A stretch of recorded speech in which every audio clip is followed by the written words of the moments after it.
Welcome back to my channel. This is the final planned video in this playlist. I might add more in the future if I find useful additions. In this video I want to say thank you for staying with me through this journey. I hope you will enjoy this last pattern. It's one I have used several times in real-world projects. If you haven't already, I highly recommend watching the full playlist to better understand it. My name is Maksym Grom. This channel is about web development. Let's get started. Pattern the tree provider. That's the name I use. Feel free to suggest a better one in the comments. Let me explain the problem and the solution I have applied before. Imagine a tree of lazy loaded features or components. They can't load at the same time, they are on different roads. And each one needs its own configuration. In my case, this was a customizable table column library. I needed to configure columns on per feature basis. Another good example is translations. You need a global set up front, then extend it as features load. We want each scope, root or feature to access a final merge config that includes global config, parent configs, local, feature level config. I hope this kind of UML has explained the problem. Let's implement it step by step. I'm going to build kind of a library. Its name is TreeProvider. Inside I need index.ts and TreeProvider providers.ts files.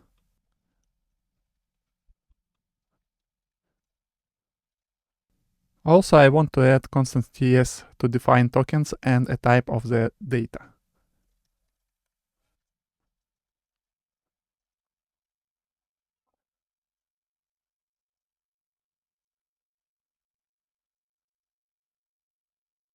Don't expose the token directly, instead use a function to provide values. Even though we only need one function for now, I will create two. One for root and one for children. That will make future changes easier.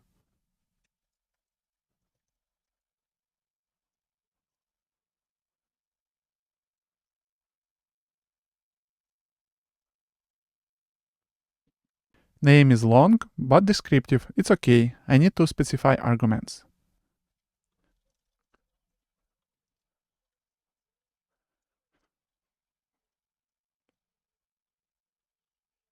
I would ask for TreeConfig as a parameter.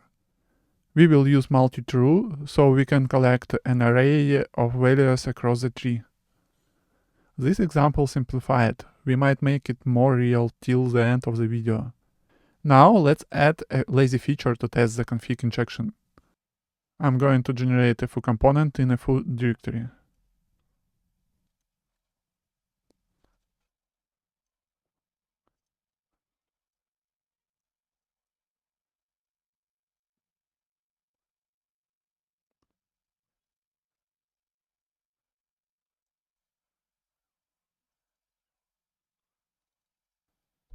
We also need a lazy road.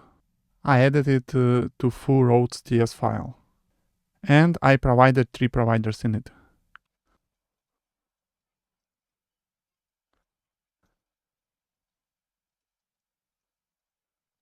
To activate it, I register it in the app routine. I can verify that it works. You see, I've been redirected to foo route. Now we also can provide config at the root level.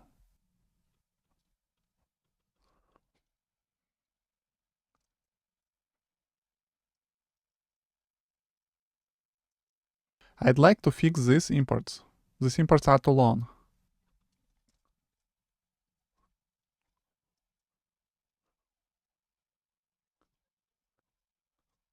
With index.ts, I can specify which unit is public API and which should be internal.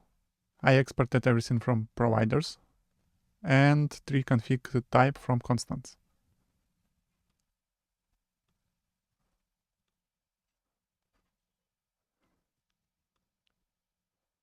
Also for full routers, I can also fix imports. And now we are ready for the most interesting part.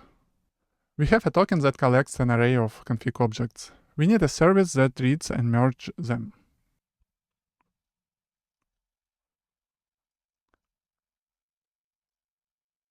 This service must not be provided in root. It should be provided alongside each config. I'm going to inject the token in the service. Looks good. It should not be possible to have the service without TreeConfig token.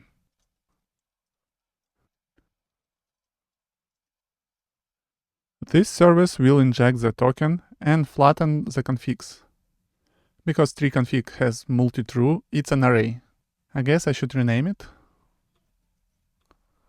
Walking through the config, I can copy-paste previous version and add next provider in it.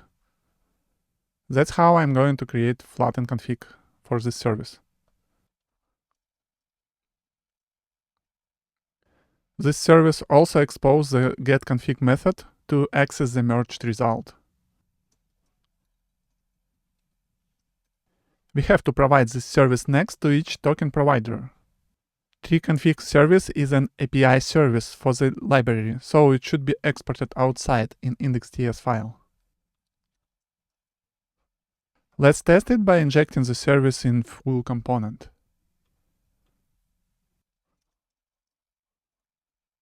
And I want to render the result using JSON pipe.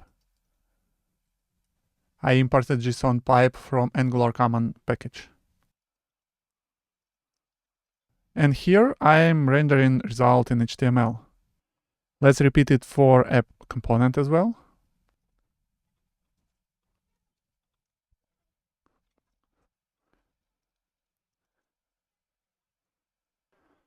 In this specific case, I'm calling method right after service has been created. You see, after injection, I just call getConfig to store result and do not store the service itself. So I'm caching value in the app component. Let's clean up the HTML component.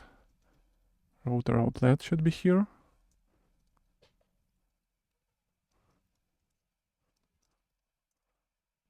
So HTML component is simplified. I render in router outlet and render in TreeConfig, which was cached before. And you see there is no result. I made a mistake. I should return flat configuration. Looks great. Both root and lazy config are displayed.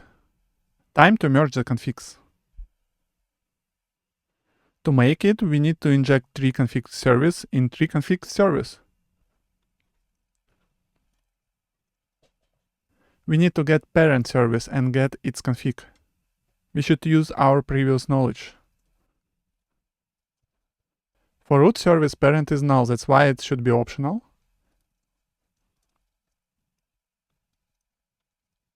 Injecting it with optional and SkipSelf options, we can get it until root, where result will be null. And now we are ready to get parent config in constructor.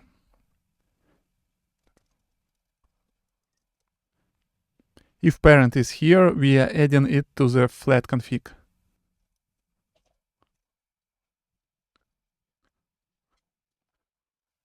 It must be before for each to let override it in children.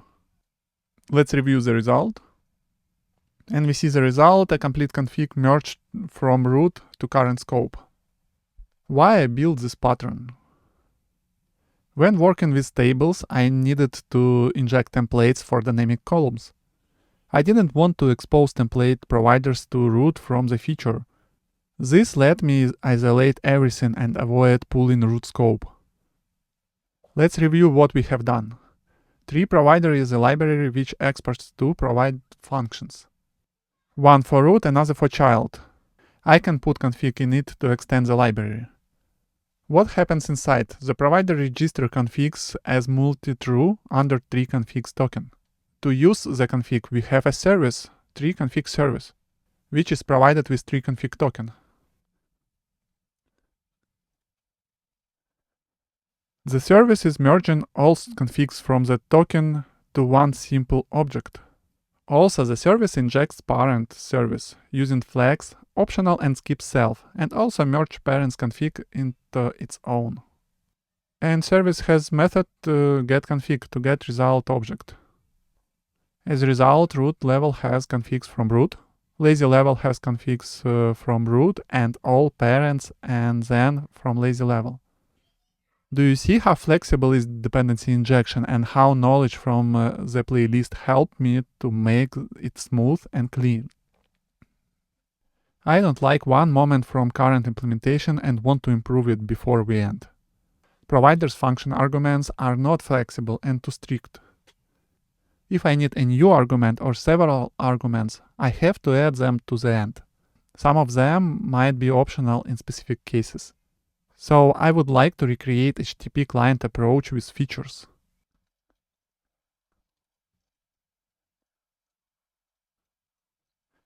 I need an enum to list the available features, and an interface for providers with property for branding the object.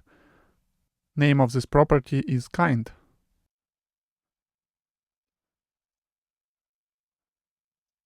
Now I can create a function for each type of providers.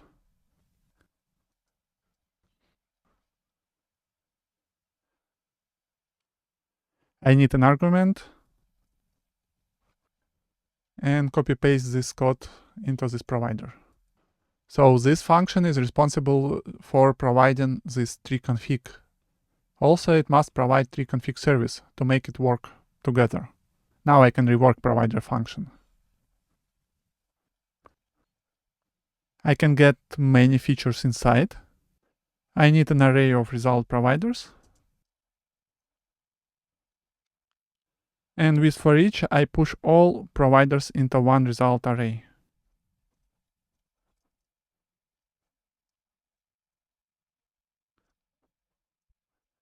As a result, I will have a result providers array, which I should provide here. Code is not complicated, right?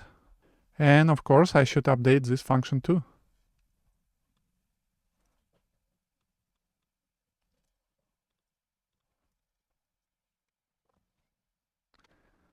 This feature function, it has to be exported outside of the library. So I'm going to add it into index.ts. Oh, I already did it with this export everything from provider file. Now I should update all my providers call in full road.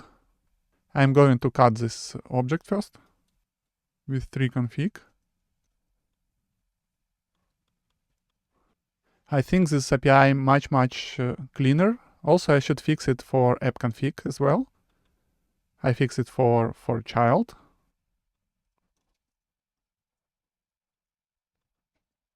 And done, it works. Now to add a new feature, I can register an export specific function to provide this feature functionality. It can be called in any order, and I think that this approach is flexible and maintainable. I hope you find this playlist and this video interesting and full of knowledge. I really tried to make it simple without tons of additional information. If anything unclear, feel free to rewatch or leave a comment. Dependency injection is one of my favorite Angular topics, and I've spent years mastering it. So take your time, don't rush, this stuff takes effort to digest. Wishing you the best of luck. See you in the next playlist. Bye.